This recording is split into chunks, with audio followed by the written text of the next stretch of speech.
There are places we deliberately forget, but some memories always come back. And sometimes it's the missing who carry them. Every year, a child disappears, and they all dream of the same burning orphanage.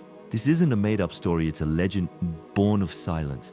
Everyone knows someone who's heard of an unexplained child disappearance, but what few know is that some disappearances follow a pattern, a date, a place, a recurring dream. This story takes us to the mists of northern Scotland, where the wind whispers the names of children who have never been found. Chapter 1. The Forgotten Orphanage. The Montrose Orphanage was built in 1891 on former monastic land. Isolated on a hilltop, it was an austere, windswept building of grey stone nicknamed the House of Silence by locals. Over the decades, dozens of children were placed there, often with no known family.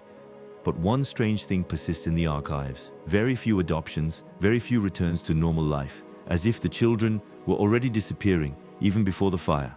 On November 3rd, 1949, a fire ravaged the orphanage. No survivors, no trace of the bodies, yet the flames couldn't have consumed everything. Firefighters testified. The doors were locked from the inside, the windows intact, as if no one had tried to escape. Officially, it was ruled a short circuit. Unofficially, there was no evidence that the children were still there that night. Chapter 2. Laughter in the Woods. For more than 30 years, the site remained abandoned, but in 1981, a hiker reported to the police seeing a group of children walking slowly around the ruins. They were wearing period clothing, covered in soot, and their eyes were black, completely black. He said he shouted, tried to approach them, but no one reacted. Then in the blink of an eye, they were gone.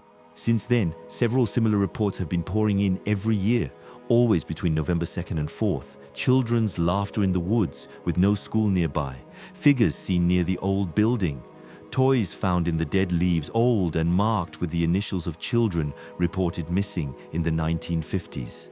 Chapter 3. The Dream and the Disappearance. But the most disturbing detail occurred in the 2000s. Parents reported that their children, without knowing the story, had the same dream. They found themselves alone in front of a large burning building. And through the flames, other children watched them and called them softly, each by their first name.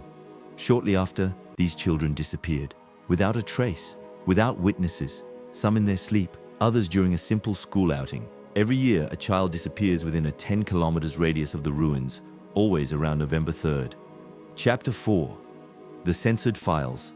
In 2014, a freelance journalist named Ethan Kerr attempted to investigate the connection between Montrose and modern-day disappearances. He gained access to old police reports, but discovered that entire pages had been blacked out or classified as top secret.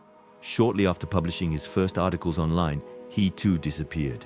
His last message on social media: "They're not dead, they're waiting, and they know who you are."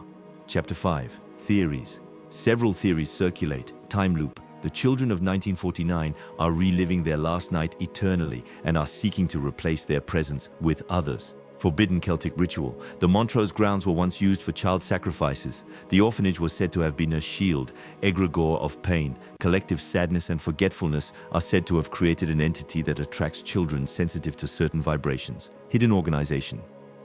Some believe the orphanage was never a place of refuge, but rather an experimentation or trafficking center covered up by the authorities. Even today, no one approaches the ruins of Montrose after dark.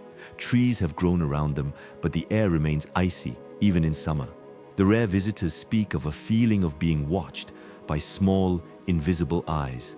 And every year, the name of a child joins the long list of the missing. A word of advice: if your child dreams of a burning building and children calling for them, don't send them to school on November 3rd. They may never return. They think legends fade away over time, but some live on because someone keeps disappearing. So if one day a child tells you they dreamed of a building on fire, listen to them. And above all, don't leave them alone. Subscribe to discover more stories from the depths of reality. Welcome to Urban Echoes, where whispers become truth.